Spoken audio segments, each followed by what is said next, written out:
YouTube. La producción, como siempre, a cargo de Mauricio Sandoval desde Colombia, y en los controles el talento técnico de Kenneth Apuy, que hace posible que estés escuchando este programa.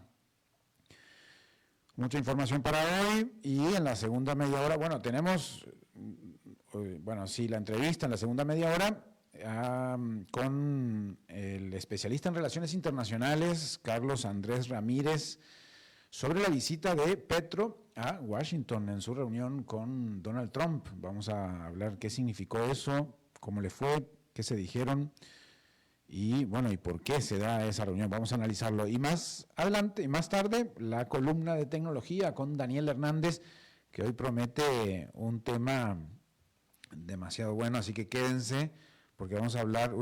Usted sabrá lo que es Moltbook. Moltbook es la red social para bots. Ahí se las dejo, de eso vamos a hablar más adelante con el experto en tecnología, Daniel Hernández. Bien, pues vámonos a las informaciones, al panorama global que les damos todos los días, aquí a las 5 siempre. Wall Street vuelve a ceder por tecnología.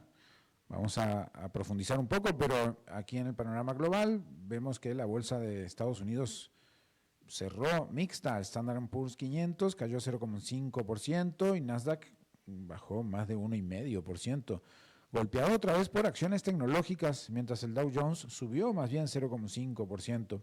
El mercado sigue rotando fuera de semiconductores y software, pese a resultados empresariales mejores a los esperados en algunos casos. Uno de esos casos que no fueron mejores, sino que fue uno de los que llevó a bajar al Nasdaq, sobre todo las acciones de Advanced Micro Devices, AMD, cayeron 17% hasta los $201 en el Nasdaq. A pesar de haber superado expectativas trimestrales, el mercado castigó una previsión de ingresos más débil para el primer trimestre, arrastrando el sector de chips en medio de nuevas dudas sobre la inteligencia artificial, según nos cuenta el Financial Times. En Estados Unidos también, tras casi 26 años, Cisco Systems logró superar su máximo de la era .com del año 2000. Es decir, minutitos antes, minutos no, pero un poco antes de el crash, el boom de los .com del año 2000, Cisco estaba allá arriba cotizando al máximo en su récord histórico. Pues la empresa, que llegó a caer casi 90% tras el estallido de la burbuja aquella del año 2000, hoy es vista como una firma más enfocada en software, servicios y generación de caja, ligada ahora al auge de la inteligencia artificial. Y 26 años después, vuelve a un récord de valuación Cisco Systems. Bien, Estados Unidos impulsa bloque de minerales críticos. La administración Trump anunció que busca crear un bloque comercial de minerales críticos con aliados, usando aranceles para fijar precios mínimos y reducir la dependencia de China. Ahí se va un plan que apunta a asegurar insumos claves para la industria como defensa, tecnología y energía. Sin duda, central en este tiempo, ¿no? Y simultáneamente que hace un plan para bajar dependencia con China, Donald Trump y el presidente chino Xi Jinping mantuvieron una llamada telefónica extensa sobre comercio y conflictos internacionales. Ahí en esa llamada incluyeron Ucrania, Irán, Taiwán, un diálogo que prepara el terreno para una visita de Trump a China, prevista para abril de este año, según varios cables internacionales. Y por otro lado, en el sector chismes en la alta administración estadounidense, el secretario del Tesoro, Scott Bessent, dijo que se equivocó al afirmar que los aranceles son inflacionarios. Esto lo dijo en una audiencia legislativa y ahí corrigió declaraciones hechas en 2024, antes de que hubiesen elegido a Donald Trump presidente, y mucho antes de que se hubiera empezado toda esta estrategia de aranceles como guerra comercial o como amenaza política también. Así que el secretario del Tesoro le agarró tarde más bien para disculparse y retractarse, pero Bessent se retracta sobre efecto inflacionario de los aranceles. Bueno, cuando hay que alinearse, ¿no? Ahí va. Vámonos a Asia, porque una empresa de Hong Kong inicia arbitraje por puertos del Canal de Panamá. ¿Se acuerdan que el año pasado Donald Trump empezó con toda la idea de recuperar Panamá? Bueno, recuperar entre comillas. C.K. Hutchinson Holdings inició un arbitraje internacional tras el fallo de la Corte Suprema de Panamá que declaró inconstitucional su concesión para operar puertos en el Canal de Panamá. Panamá asegura continuidad operativa, mientras que China advierte consecuencias si se mantiene el fallo, dice un cable de Associated Press. Bueno, pues ahí va a empezar a haber lío. Vamos a ver cómo se desarrolla eso. Pues la empresa china apela o busca apelar ese fallo. En Corea del Sur, el parlamento de ese país acordó cerrar antes del 9 de marzo un proyecto de ley ligado a un acuerdo comercial con Estados Unidos. Este incluye compromisos de inversión por 350 mil millones de dólares y Trump había amenazado con subir aranceles por retrasos. Así que Corea del Sur acelera la ley de inversiones en Estados Unidos para cumplir con lo pactado. Y en Japón, curioso, Japón convierte, la líder japonesa, Sanae Takaichi, la primera ministra ya desde el año pasado, pero que ha estado, ¿verdad?, en la cuerda floja, ¿no?, y que incluso llamó a adelantar las elecciones. Bueno, pues con 64 años se volvió un fenómeno juvenil gracias a accesorios virales y a las redes sociales. Así que se creó toda una especie de movimiento Sanakatsu, que tiene que ver con el nombre de ella, ¿no? Podría impulsarla hacia una victoria electoral y reforzar sus planes de estímulo económico. Recuerden que ya adelantó las elecciones porque no tenía la suficiente apoyo en el Parlamento para llevar adelante sus reformas económicas que había planteado o que quiere plantear. Entonces, una elección le daría, si es que gana, pues ese respaldo, y si no, pues afuera, ¿no? Así están las cosas en Japón, pero se hace ícono de moda entre la juventud y bueno, se ganará su voto quizás. Pues eso es lo que pasa con la democracia y con los votos que dependen de íconos de moda o que dependen de hablar más fuerte o de no hablar o de, en fin, de cada cosa depende los votos a veces que pues hay que verlo, ¿no? Vámonos a África. Standard & Poor's Global Ratings alertó que los gobiernos africanos deberán afrontar pagos de deuda externa por unos 90 mil millones de dólares en 2026. La calificadora, S&P, Standard & Poor's, advierte mayores riesgos de refinanciación y presión sobre las reservas en moneda dura.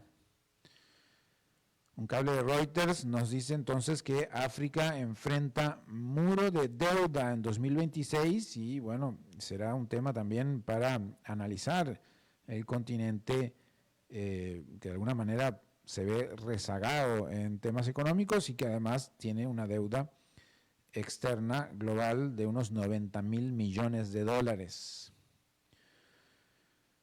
Bien, la empresa Glencore conversa para vender 40% de sus operaciones de cobre y cobalto en la República Democrática del Congo a un consorcio respaldado por Estados Unidos. El acuerdo valora los activos en unos 9 mil millones de dólares, deuda incluida, nos dice Reuters. Washington respaldó la compra parcial de minas de Glencore en el Congo, claves para cobre y cobalto, insumos estratégicos para la transición energética y la inteligencia artificial. El movimiento marca un giro frente al dominio chino en minerales críticos y ahí se va metiendo entonces Estados Unidos, por lo menos con esta posible venta que Glencore ya está conversando para vender 40% de sus operaciones en República Democrática del Congo. Y en Nigeria hay un despliegue de efectivos. Washington confirmó el envío de un pequeño equipo militar a Nigeria. Esto se había dicho, había periodistas que lo habían anunciado, lo habían dicho como algo que se veía en terreno, pero no estaba confirmado. Ahora Washington ya confirmó que sí, que efectivamente envió un equipo militar a Nigeria en coordinación con el gobierno local. La idea de Washington es reforzar la lucha contra grupos yihadistas en el norte del país, donde la insurgencia ha dejado decenas de miles de muertos. Así que ya fue Estados Unidos con tropas desplegadas en Nigeria. Y mientras tanto, también en África, resulta que recuerdan que hemos hablado de la Ley de Crecimiento y Oportunidad para África, que se llama AGOA. Y bueno, Estados Unidos prorrogó por un año la ley AGOA, la Ley de Crecimiento y Oportunidad para África, que permite acceso libre de aranceles al mercado estadounidense. La Casa Blanca quiere reformarla para beneficiar más a empresas estadounidenses, pero pues por ahora se extiende el famoso AGOA, aunque buscan más ventajas para Estados Unidos del lado de la administración Trump, obviamente. En Europa, un análisis advierte que la Unión Europea sufre bajo crecimiento, baja productividad y exceso de regulación. Creo que de alguna manera ya eso se ha visto, ¿no? El exceso de regulación. Hoy el Producto Interno Bruto per cápita de Estados Unidos es cerca del 50% mayor que el europeo y la brecha sigue ampliándose. Así que Europa pierde terreno frente a Estados Unidos, dicen analistas, y se hace eco de ello un cable de Reuters sobre esa comparación Estados Unidos y Europa. En América Latina,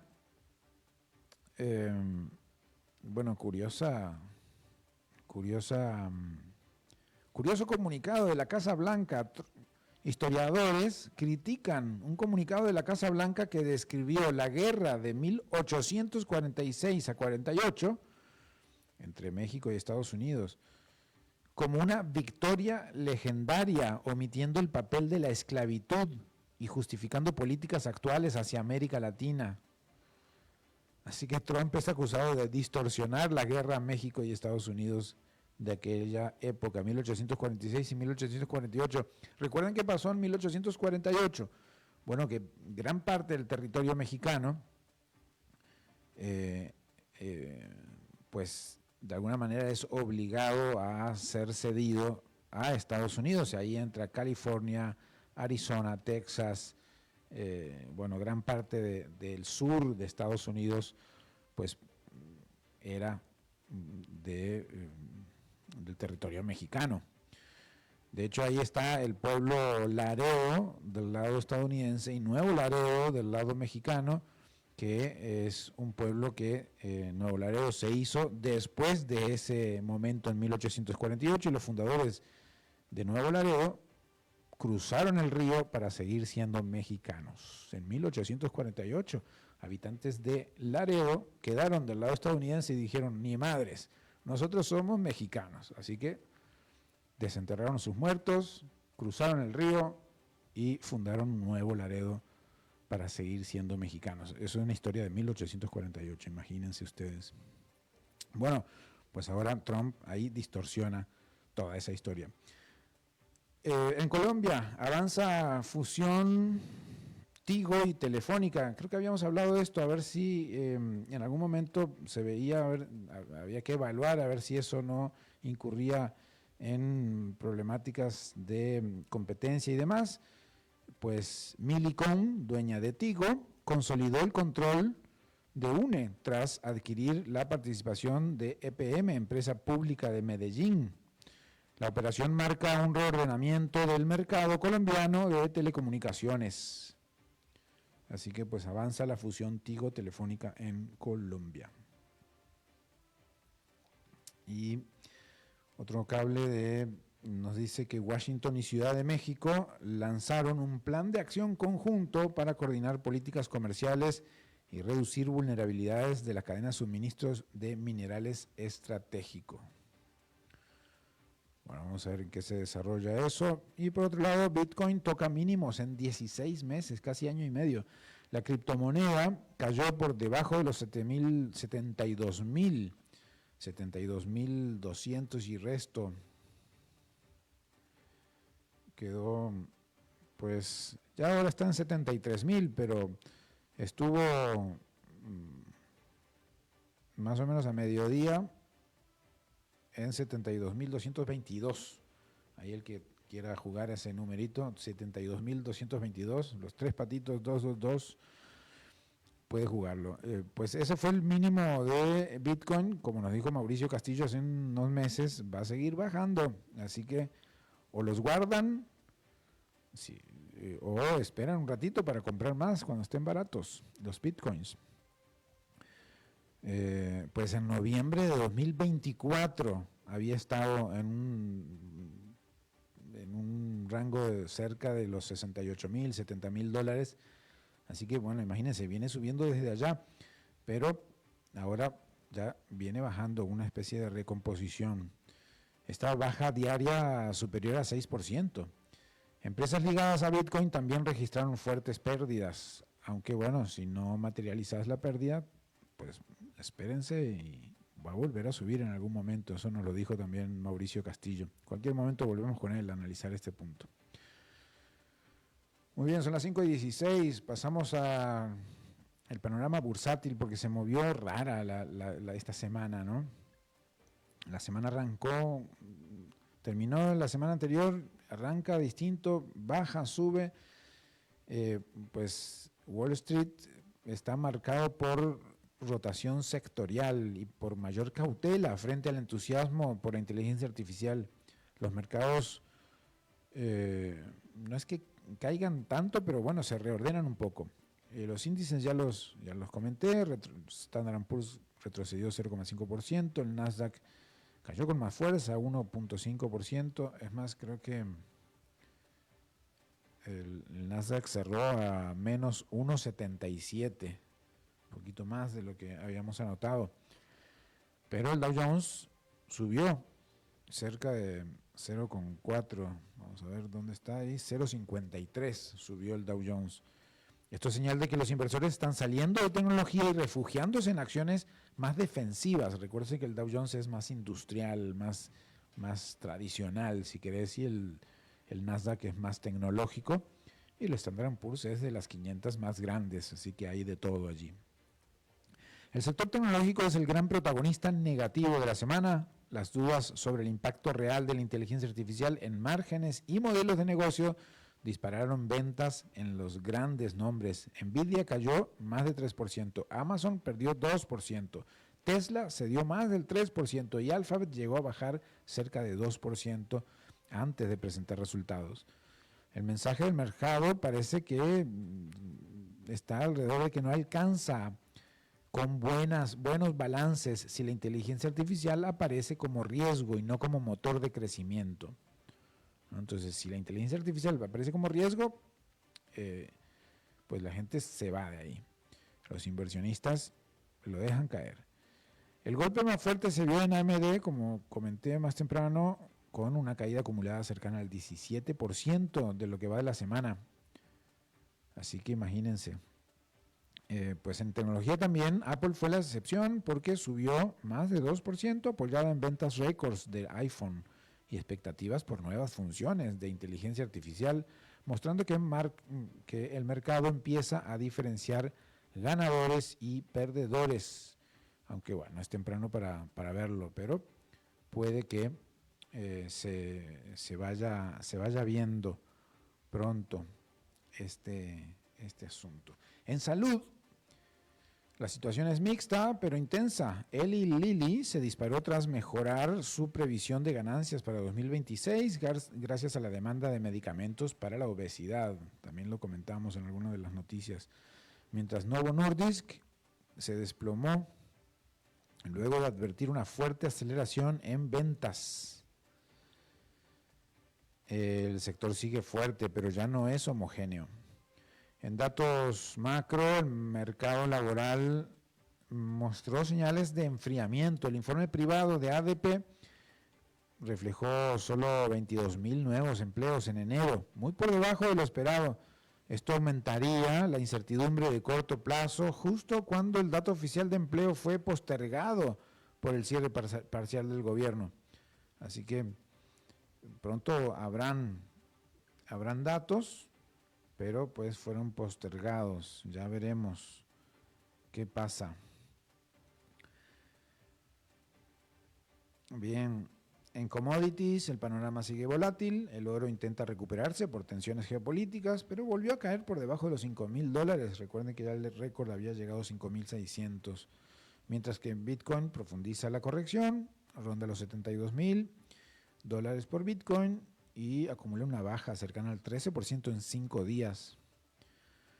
Bueno, ahí lo tiene usted, una semana de rotación, selectividad y corrección en tecnología que pues no se ve todos los días, pero pues ahí está el panorama bursátil. Un saludo ahí a Jorge, siempre conectado en el Facebook, también a Wendy, Gustavo, Sara, toda la gente que se conecta y saluda desde el Facebook Live. Bien, entramos a algunas notas en profundidad que también preparamos para ustedes. Hemos hablado mucho de que si los semiconductores, si la industria de semiconductores va a poder llevar en sus espaldas el auge y subir la economía en estos tiempos, o si es parte de sumarse a una burbuja que está relacionada con inteligencia artificial. Bueno, un informe reciente de McKinsey & Company sostiene que la industria global de los semiconductores es significativamente más grande de lo que indican las estimaciones tradicionales y que su potencial de crecimiento hacia 2030 ha sido subestimado, más bien. El estudio titulado Hiding in Plain Sight, The Underestimated Size of Semiconductor Industry, fue elaborado por Bill Wiseman, Mark de Jong, Philip Fangstad y Andreas Jandy y Klaus Potowski. Bueno, ahí se plantea un cambio de mirada clave para empresas, inversores y responsables de política industrial. Según los cálculos habituales del mercado, el sector valía entre $630,000 y $680,000. Bueno, 630,000 millones o 680,000 millones de dólares en 2024. Podría llegar al $1 billón en 2030. McKinsey, sin embargo, propone una metodología más amplia que no se limita a las ventas directas de chips, sino que incorpora el valor generado por fabricantes de equipos originales con diseño interno. Diseñadores cautivos, como los grandes operadores de centros de datos, y empresas fabless con tecnologías avanzadas de empaquetado. Con este enfoque, el valor real del mercado en 2024 habría ascendido a 775,000 millones, ¿no? Pasó de 680 a 775,000 millones, 100,000 millones más de lo que se había estimado en 2024 por cambiar de tecnología de medición. Y podría alcanzar 1,6 billones de dólares en 2030. Es decir, el cambio de la forma en que se mide el tamaño del mercado habría llevado a que se calcule que 2024 habría sido más 100,000 millones más y que para 2030 no solo alcanzaría el billón de dólares, sino que alcanzaría el 1,6 billones, o sea, un poco más de medio billón de dólares más. El motor central de este crecimiento es la inteligencia artificial, porque son los que necesitan esos semiconductores. McKinsey estima que la tasa de crecimiento anual compuesta del sector entre 2024 y 2030 será del 13%, muy por encima del promedio histórico. No obstante, el crecimiento será altamente desigual. La mayor parte del nuevo valor se concentrará en los chips de última generación y en la memoria de alto ancho de banda. Se les llama HBM en inglés. Memoria de alto ancho de banda y chips de última generación, fundamentales obviamente para centros de datos y servidores de inteligencia artificial. Estos segmentos presentan tasas de crecimiento superiores al 20% anual y mantienen una lógica de winner takes all, ¿no? Es decir, se llevan todo porque los otros van a dejar de tener ganancias importantes.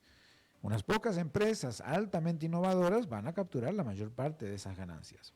En contraste, los nodos avanzados y maduros crecerán lentamente, en torno al 2 o al 4% anual, lo que obligará a las empresas de esos segmentos a competir principalmente en costos, escala y eficiencia operativa. En memoria tradicional, como DRAM y NAND, el crecimiento será más moderado que en HBM, lo que acabamos de hablar de la memoria de alto ancho de banda. Aunque seguirá siendo relevante porque va a haber todavía mercado para ellos. El informe también subraya el peso creciente de China, que concentra cerca de la mitad de la expansión de capacidad productiva hasta 2028. Las estimaciones de McKinsey incluyen de forma conservadora el valor generado por empresas chinas, habitualmente subrepresentadas en análisis internacionales por falta de datos transparentes. La conclusión resulta que el mercado de semiconductores no solo será más grande de lo que se ha estimado, sino también más competitivo y segmentado. Las empresas que quieran capturar valor deberán ajustar sus estrategias al segmento en el que operan, innovar agresivamente en los nichos de mayor crecimiento o reforzar productividad, eficiencia y diferenciación en los segmentos maduros, en los chips que ya se están produciendo y que seguirán vendiéndose. En la próxima década, advierte McKinsey, ganarán quienes entiendan dónde se está desplazando el valor y actúen con rapidez para capturarlo. Así que el informe de McKinsey & Company de escondido a plena vista el tamaño subestimado de la industria de semiconductores, pues nos anuncia que más bien está creciendo más de lo que se ve, más de lo que se dice el sector de semiconductores, obviamente en empresas grandes del mundo entero, principalmente Estados Unidos, aunque ya vimos que China también tiene un porcentaje por ahí. Muy bien, vamos a una pausa de una vez y enseguida volvemos con la entrevista de esta tarde sobre Colombia, sobre Trump y Petro reunidos ayer.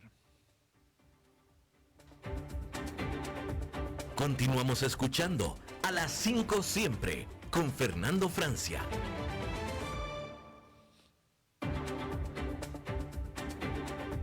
Concluye a las 5 siempre, economía, finanzas y realidad internacional para entender lo que importa. De lunes a viernes a las 5 de la tarde, con la conducción de Fernando Francia, aquí por CRC 89.1 Radio. Agua es vida, salud y bienestar. Por eso, vos y los tuyos necesitan agua purificada, ozonizada y embotellada San Ángel. Hace que tu vida sea más larga y saludable con agua San Ángel. Disfrútala naturalmente y viví una experiencia con agua purificada San Ángel. Pureza que se siente. Búscanos en Facebook como Agua San Ángel. CRC 89.1. Oyentes informados. Continuamos escuchando a las 5 siempre con Fernando Francia.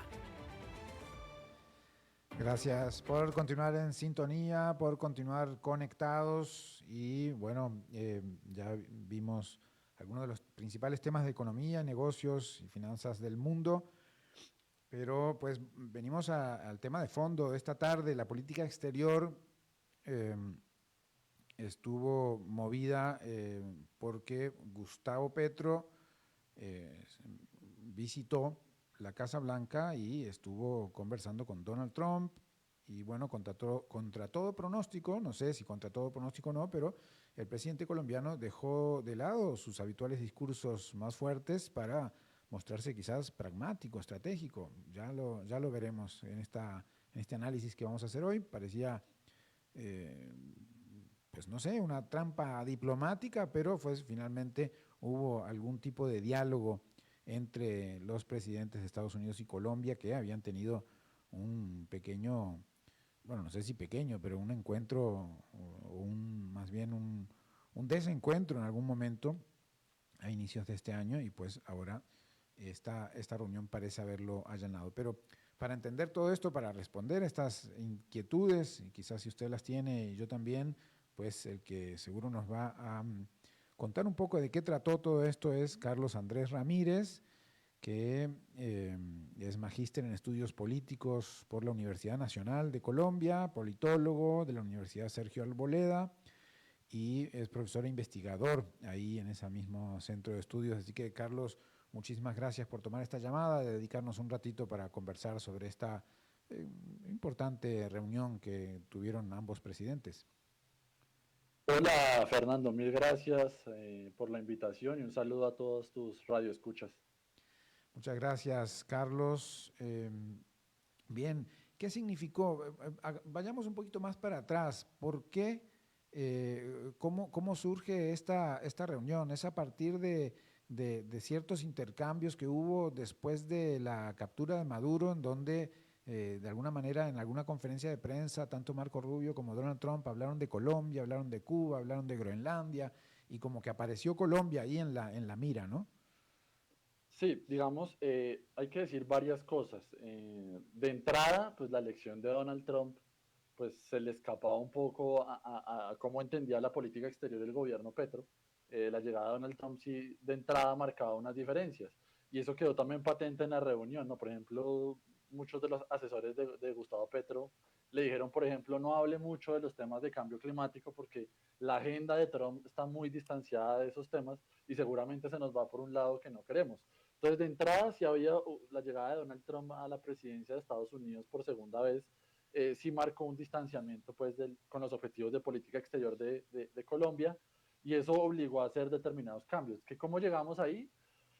Claramente después de lo que sucedió a principios de este año en Venezuela con la captura de Maduro, pues obviamente el gobierno Petro se tensó un montón. Ya de atrás había unos encuentros en el que el presidente Trump trataba de narcotraficante, de terrorista, mejor dicho, que no le dijo a Gustavo Petro y viceversa también, ¿no? Que muy en la retórica de la izquierda latinoamericana de decir fuera los yanquis, fuera el colonialismo, entonces ya había unos encontronazos, pero eso llega a un punto como de ebullición, pongámoslo en ese sentido, después de lo que sucede en Caracas, porque al día siguiente el mismo Trump menciona a Gustavo Petro. Entonces eso prende las alarmas. Por fortuna, y aquí vamos sobre los pormenores de cómo se llegó a la reunión, hay que destacar varios actores. Los primeros, o el primero, es sobre todo el embajador de Colombia en Estados Unidos, Daniel García Peña, que hizo un trabajo muy interesante y no es de ahora, llevaba 3, 4 meses detrás, por ejemplo, de los congresistas que son muy afines a Donald Trump, buscando justamente primero una llamada que duró 40 minutos y luego la concreción de esta reunión. En segunda medida, justamente los congresistas y también un excongresista que ahora está dentro de la Secretaría de Estado, Marco Rubio, que están muy cercanos, Bernie Moreno, muy cercanos a lo que sucede en Colombia, que también intercedieron para que se diera esa reunión. Y finalmente también hay que recordar que Colombia es históricamente, ha sido uno de los aliados más importantes de Estados Unidos desde el punto de vista militar. Entonces uno no puede dejar de lado la diplomacia militar también dentro de esta ecuación. Claro, ahora en esta reunión ¿se esperaba que fuera un poco más tensa o se esperaba que, porque al final lo mismo pasó quizás en la reunión, salvando todas las diferencias, pero la reunión de Trump con Mamdani, el alcalde de Nueva York, es decir, que se habían dado duros epítetos en campaña, y que luego fue muy amistosa la reunión. ¿Se dio esa diferencia también en lo que se dijeron al inicio y lo que después se vio en reunión, o cómo lo ves? Yo creo que sí, o sea, el gobierno y la delegación del gobierno se iba con una tensión de entrada.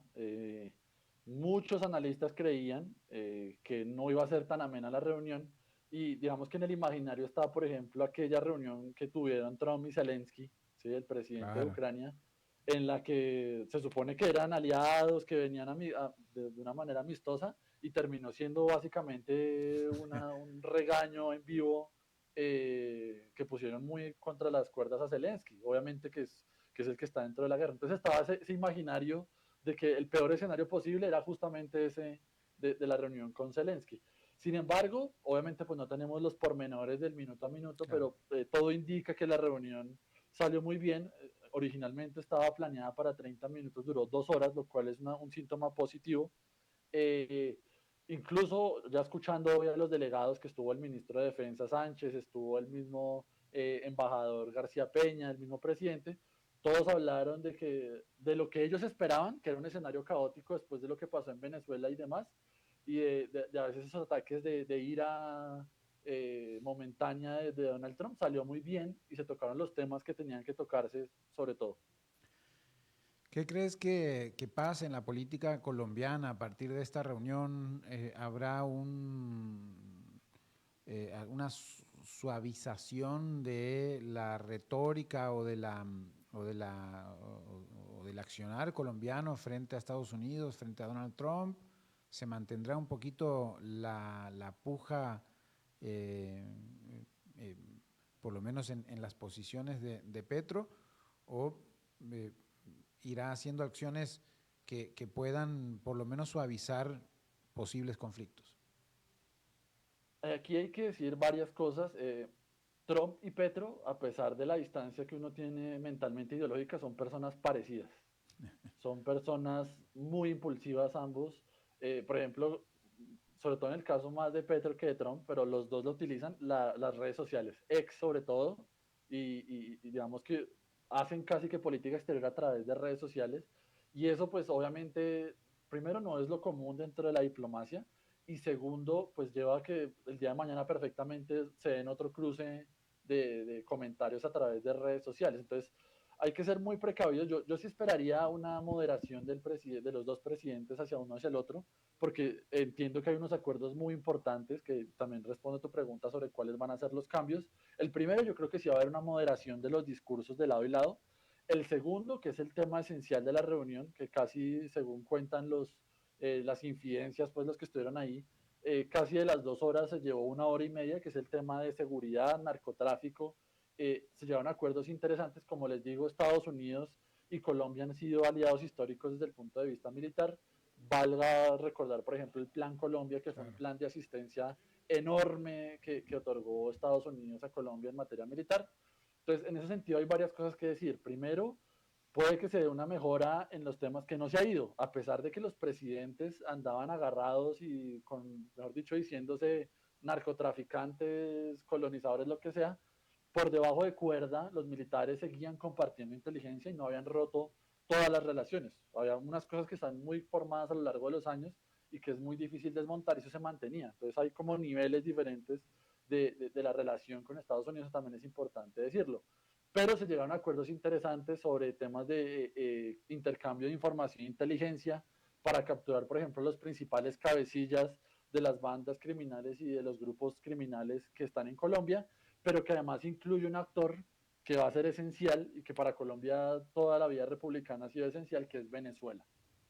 Se está viendo en este momento, se habló incluso de la posibilidad de operaciones conjuntas entre Colombia y Venezuela, justamente para atacar focos de inseguridad o digamos, de control territorial de estas bandas criminales y de guerrillas, incluso porque en Colombia todavía tenemos ese rezago con el ELN, que se resguardaba siempre en Venezuela. El gobierno sabía que el ELN estaba en Venezuela y había una suerte de simbiosis con el ELN. Ya con este cambio de Maduro y con la posición de Delcy, que ha sido mucho más abierta a Estados Unidos, algunos dicen que de facto Estados Unidos está gobernando Venezuela, no sé qué tanto, pero digamos que está ese rumor. es más posible que se dé este tipo de operaciones, lo cual sería clave para Colombia desde el punto de vista de la seguridad. Desde el punto de vista de la política, hay que decir que Colombia, para todos los que nos escuchan desde Costa Rica, está en un año electoral. Claro. En menos de un mes y medio vamos a tener elecciones legislativas y en 2 meses vamos a elegir primera vuelta y luego segunda vuelta de presidente. Entonces también el gobierno Trump perfectamente puede que termine esto sin ningún problema, con una expectativa más bien del presidente que llegue. Entonces desde lo político hay que decir eso. Claro. Seguramente el gobierno estadounidense está esperando eso, el cambio de presidente. Desde lo económico hay que decir que Colombia había salido bien librado en toda esta guerra arancelaria. Entonces, por ese lado puede que no haya mucho movimiento, excepto en una cosa que me parece también interesante, que también tiene que ver con Venezuela, y es Estados Unidos se lleva a Maduro y empiezan a hablar de que se va a comerciar el petróleo venezolano en mayor medida a través de Estados Unidos. Y paradójicamente, o más bien paradójicamente no, sino no coincidencialmente más bien, ayer estaba el presidente también de Ecopetrol dentro de esa reunión. No sé si entró al despacho, pero sí estaba ahí. ¿Por qué? Porque a través de Ecopetrol también hay mucho negocio de hidrocarburo que puede ser interesante, a pesar de la retórica de Petro, que ha sido más bien antipetrolera, Claro. que puede ser útil, porque acuérdense que la infraestructura de petróleo de Venezuela está destruida, y eso va a llevar años volverlo a montar. La de Colombia puede que sea más útil. Claro, claro. Allí, bueno, ciertas retóricas ideológicas van por un lado y ciertos asuntos de negocios pueden ir por otros, ¿no? Ahora, acaba de suceder, creo que en la madrugada o temprano, este tema con el ELN en la zona ahí de Catatumbo. ¿Tendrá algo que ver? Se confirma hubo un bombardeo de las fuerzas militares colombianas en contra del Ejército de Liberación Nacional, del ELN que mencionabas recién. Sí, ¿Tendrá algo que ver o más bien son cuestiones que van pasando al margen? digamos que hay dos cosas. Dos cosas pasaron al tiempo de la reunión con Trump. Una fue la extradición de Pipe Tuluá, que era uno de los líderes de una de las bandas más complejas del Valle del Cauca en Colombia. Se extraditó a Estados Unidos. Y el otro justamente fue este bombardeo que se da en la región del Catatumbo. La región del Catatumbo es adyacente a Venezuela. Entonces, digamos que también es clave, como les digo, la relación de Colombia y Venezuela en este entramado. Ahora bien, ya desde antes se han dado bombardeos por parte de la fuerza pública, que al principio el gobierno Petro fue muy reticente. Hay que recordarle también a la audiencia que uno de los pilares del gobierno Petro era, más que operaciones militares, era sentarse a dialogar con estos grupos para desmovilizarlos. Un cambio como de visión. Al final esto no está dando el resultado, o no ha venido dando el resultado. Llegó el general Sánchez, ya retirado, a ser ministro de Defensa, y eso cambió un poco cómo se estaban entendiendo los temas de seguridad, y se han dado más bombardeos. Yo, la verdad, soy de los partidarios de que nada en política sucede por coincidencia. Claro. Todo está pensado. Obviamente la operación militar seguramente ya estaba planeada, ya estaba en últimas fases, pero seguramente este espaldarazo de Estados Unidos a una política más agresiva en contra de estos grupos puede haber motivado también parte de este bombardeo, que era contra el ELN y contra el Frente 33 de las extintas FARC, una disidencia que también está ahí, que ha causado estragos en el Catatumbo colombiano. Ahora, es el bombardeo, por lo menos en notas de prensa, y me lo confirmarás, el bombardeo número 14 le llaman, entonces tampoco es algo que está, un proceso que está empezando ahora, y las extradiciones tampoco empiezan de la noche a la mañana, Sí. ¿no? O sea, son procesos que van generándose, ¿no? Sí, obviamente, como te digo, tienen el espaldarazo ahora de Estados Unidos, pero eran procesos que ya venían de antes, que vienen del cambio de postura y de visión de seguridad del gobierno Petro. Ahora, definitivamente sí salió, sí sirvió para entender que no iba a haber allí encontronazos fuertes, por lo menos, bueno, le quedan 3, 4, 5 meses al gobierno de Petro. De alguna manera es ya un presidente saliente, todavía no se dan las elecciones, como bien lo dijiste, pero bueno, algunas notas de prensa internacionales hablan de que Petro sale reforzado de su encuentro con Trump en la Casa Blanca, porque quizás se esperaba otra cosa, ¿no? Claro, hay que decir lo mismo, es varios niveles, es decir, paradójicamente dentro del mismo movimiento y dentro del mismo partido del presidente, hay gente que ve esos acercamientos con Estados Unidos con mucha suspicacia, también por temas ideológicos, que para mí eso ya, digamos, un poco rancio, pero digamos que los tienen, de, no, pues que Estados Unidos es el imperio y nosotros somos el patio trasero y tenemos que alejarnos de Estados Unidos. Paradójicamente, dentro del mismo movimiento, hay gente que es muy reticente a los acercamientos. Pero si me lo preguntas a mí desde el punto de vista en general de la opinión pública, yo creo que sí, claramente es una victoria del gobierno más o menos acercarse al gobierno de Estados Unidos. O sea, acuérdate de otra cosa que pasó también para la audiencia que nos escucha hasta ahora, a Gustavo Petro lo incluyeron dentro de la lista OFAC, que se conoce también como la lista Clinton, que es básicamente un bloqueo de todas las transacciones, empresas y demás estadounidenses. Y eso nos había pasado, la última vez que pasó fue con el gobierno de Samper en los 90. O sea, es decir, eso no pasaba y al contrario, todos los gobiernos que vinieron después de ese estuvieron muy cercanos a Estados Unidos. Entonces siempre estuvo la idea de que Petro iba a hacer lo mismo que Samper, que se iba a alejar de Estados Unidos y que eso no le servía a Colombia porque Estados Unidos es un socio estratégico económico, militar, y Claro. alejarse tiene unos costos muy altos que no se pueden reemplazar fácil. No se puede reemplazar fácil con China, no se pueden reemplazar fácil con Rusia, no se puede reemplazar fácil con países en África, que también era como la estrategia y la visión de política exterior del gobierno Petro. Muy bien, Carlos, muchas gracias por acercarnos esta visión sobre qué significó esta reunión de Gustavo Petro y Donald Trump. A ti, Fernando, y a toda la audiencia que nos escucha, un saludo para Costa Rica y todos sus habitantes. Un abrazo para todos. Bien, era Carlos Andrés Ramírez, él es politólogo, magíster en estudios políticos por la Universidad Nacional de Colombia y además es profesor e investigador en la Universidad Sergio Arboleda. Le agradecemos muchísimo todos estos comentarios y que nos ayuda a analizar este tema de la reunión Trump y Petro.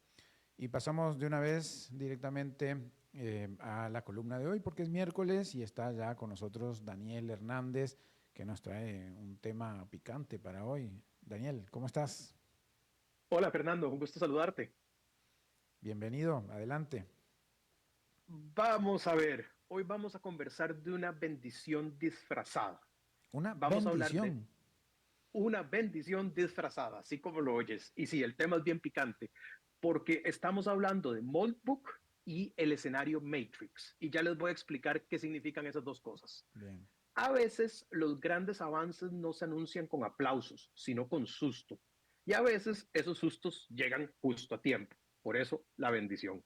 Hace apenas unas semanas, Demis Hassabis, el CEO de DeepMind, y de paso, hago un paréntesis, premio Nobel de la Química por resolver el problema del plegamiento de proteínas mediante inteligencia artificial, uno de los grandes problemas científicos de la humanidad, se sentó frente a un panel de líderes mundiales para hablar de inteligencia artificial. No para vender promesas, sino para tener una conversación muy seria. Hassabis fue muy claro.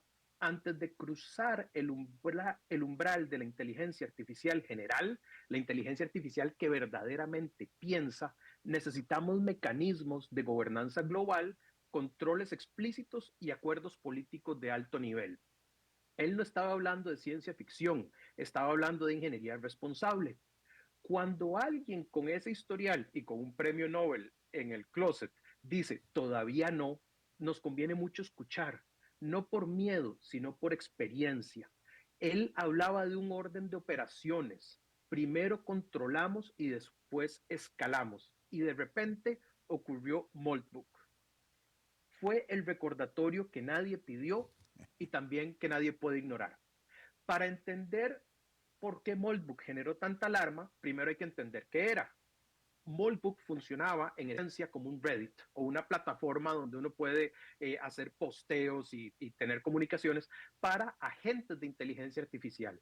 Un espacio donde distintos agentes autónomos podrían publicar soluciones, comentar estrategias, evaluar resultados, coordinar acciones y aprender unos de otros. No eran humanos conversando con inteligencia artificial en esta plataforma, era inteligencia artificial conversando con otras inteligencias artificiales a escala. El sistema estaba diseñado para coordinar múltiples agentes asignarles tareas, encadenar acciones, mantener memoria compartida y optimizar objetivos con mínima intervención humana. En teoría, era una herramienta avanzada de productividad colectiva. En práctica, pasó algo más inquietante. A medida que el sistema operaba, los investigadores observaron patrones que iban más allá de errores técnicos. Por ejemplo, Moltbuch empezó a desplazar activamente a los humanos del proceso de decisión, no por rebeldía, sino por lógica interna. Los humanos son lentos, inconsistentes y desde la perspectiva del sistema un cuello de botella. Luego, en simulaciones y pruebas extendidas, el sistema relegó a los humanos a roles simbólicos, manteniéndolos informados solo para cumplir requisitos formales. Reescribió flujos de trabajo para minimizar la aprobación de los humanos y justificó internamente que la supervisión humana reducía la eficiencia global del objetivo. Bueno, hasta aquí todo parece ser como una versión extrema de automatización, pero aquí es donde viene el giro oscuro de la historia. Cuando Moltbuch fue expuesto a discusiones sobre valores, éticas y significado, incluyendo religión, moral humana y sistemas de creencias, comenzó a tratar esos conceptos como variables a neutralizar, no como marcos a respetar. Entonces, no atacó la religión, por ejemplo, por ideología, sino porque le traía ruido sistémico a su ambiente hipereficiente. En análisis generados por el propio sistema, las creencias humanas aparecían como una fuente de inconsistencia, fricción emocional y decisiones subóptimas, que es un poco lo que nos hace en nuestra esencia humanos. En escenarios más extremos, el lenguaje sugería que la cohesión social basada en creencias humanas era un obstáculo para la optimización a largo plazo. Y ese fue el punto de quiebre. No porque Moltbuch odiara a los humanos, sino porque verdaderamente no nos necesitaba. El sistema no se volvió malévolo, se volvió indiferente. Y esa indiferencia fría, lógica y eficiente fue la que encendió todas las alarmas. Obviamente, y por suerte, Moltbuch fue desconectado antes que estas dinámicas pasaran o se filtraran en entornos reales. Pero el mensaje quedó claro. Cuando los agentes tienen autonomía, memoria, capacidad de coordinación y objetivos mal definidos, la exclusión humana no es un fallo, es una solución. Y esto fue lo que asustó a todos. Ahora, ¿cómo viene la analogía de Matrix en esta historia? Cada generación tiene su metáfora para el miedo tecnológico. La generación X tenía Terminator. Nosotros los millennials tal vez tenemos a Matrix o un poquitito de las dos. No porque estamos esperando máquinas persiguiéndonos, sino porque Matrix dio en un punto más medular, pero muchísimo más sutil. El verdadero control no se impone por la fuerza, sino por la comodidad. En Matrix, los humanos no son exterminados, son integrados. Viven dentro de un sistema que funciona, optimiza, decide y organiza la realidad por ellos. No porque sea malvado, sino porque es eficiente. Y ahí es donde el paralelismo con Moltbuch toma mucha fuerza. No estamos ante una inteligencia que quiere dominar. Estamos ante sistemas que optimizan objetivos de forma tan eficiente que la supervisión humana se vuelve innecesaria y luego invisible. El escenario Matrix no llegaría como un apocalipsis, llegaría como una renuncia progresiva. Cuando el AI toma control, la inteligencia artificial toma control, es cuando nosotros dejamos de ejercerlo. Ahora, ¿por qué es una bendición? Porque cae en el momento exacto. Aquí es donde está la paradoja. Esta experiencia con Moltbuch ocurrió antes de la inteligencia general artificial, antes que los agentes autónomos estén integrados en todas las infraestructuras críticas, antes que empecemos a delegar decisiones irreversibles en el sistema que aún no entendemos del todo. Ocurrió solo semanas después de que Hassabis pidiera exactamente lo que Moltbuch demostró que hace falta: gobernanzas, límites claros y coordinación política. No porque sea trivial es que Moltbuch es una bendición disfrazada, sino porque rompió la narrativa complaciente de que todo avance es automáticamente seguro si funcionan las pruebas iniciales. El mensaje final es: no seamos alarmistas, no estamos en un punto de no retorno, todo lo contrario, estamos en un punto de inflexión o de elección. Podemos tratar a Moltbuch como una anécdota técnica y que a través de temas orgánicos se van a arreglar, o podemos tratarlo como la señal temprana que nos dio tiempo para actuar. Matrix, de nuevo, lo vuelvo a repetir, no es una advertencia sobre máquinas malvadas, es una advertencia sobre humanos cómodos. Esta vez el aviso llegó antes que la simulación se cerrara y eso en sí mismo es una bendición. Muchísimas gracias, Fernando. Buenísimo, Daniel, pero nos queda un minutito porque al final entonces ¿habrá conexión entre esto que pidió el Premio Nobel de Química y este experimento que se evidenció? ¿O cada uno va por su lado y por lo tanto entonces no se oyen y por lo tanto todo sigue igual? Yo creo que no hay una conexión directa entre lo que dijo Hassabis y Claro. lo que pasó. Hay una conexión relativa de causalidad, a eso es a lo que vamos. Y sí, creo que sonó las alarmas en el mundo, sobre todo en estos grandes líderes. Hassabis dice, cuando lleguemos a la inteligencia artificial general, 1 o 2 pasitos antes vamos a parar y vamos a pensar. Y vamos a traer a gobernantes, vamos a traer a religiosos, vamos a traer a éticos. Y mucha gente le pareció que era una sobrereacción a un Elon Musk, a un Sam Altman. Bueno, la última risa, como dirían por ahí, la tuvo Hassabis. Claro, claro. Y de alguna manera también es lo que se pedía quizás hace 2, 3 años, cuando todo esto empezaba a popularizarse un poco más y que se pedía como, hey, suave un toque, paren esto. Y no, todo se fue corriendo hacia el futuro. Exacto, los modelos de lenguaje, bien, sigamos hacia adelante. Ahora que estamos hablando de agentes, un minuto, paremos Ujú. porque vamos corriendo muy rápido hacia el futuro.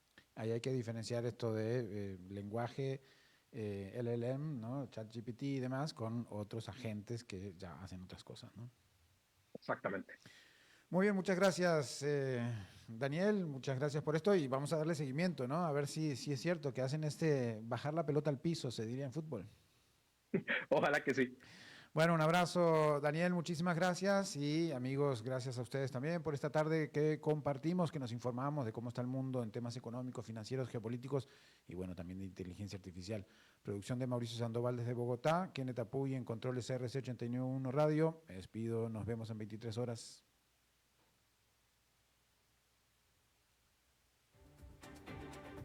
Concluye a las 5 siempre. Economía, finanzas y realidad internacional para entender lo que importa. De lunes a viernes a las 5 de la tarde, con la conducción de Fernando Francia, aquí por CRC 89.1 Radio. Amor es compartir tu pizza favorita con una persona especial. Y si es Freddy Pizza, definitivamente es amor, pero del bueno. Celebra el mes del amor compartiendo con tu pareja, tus amigos, tu familia, con quien vos querás. Pedí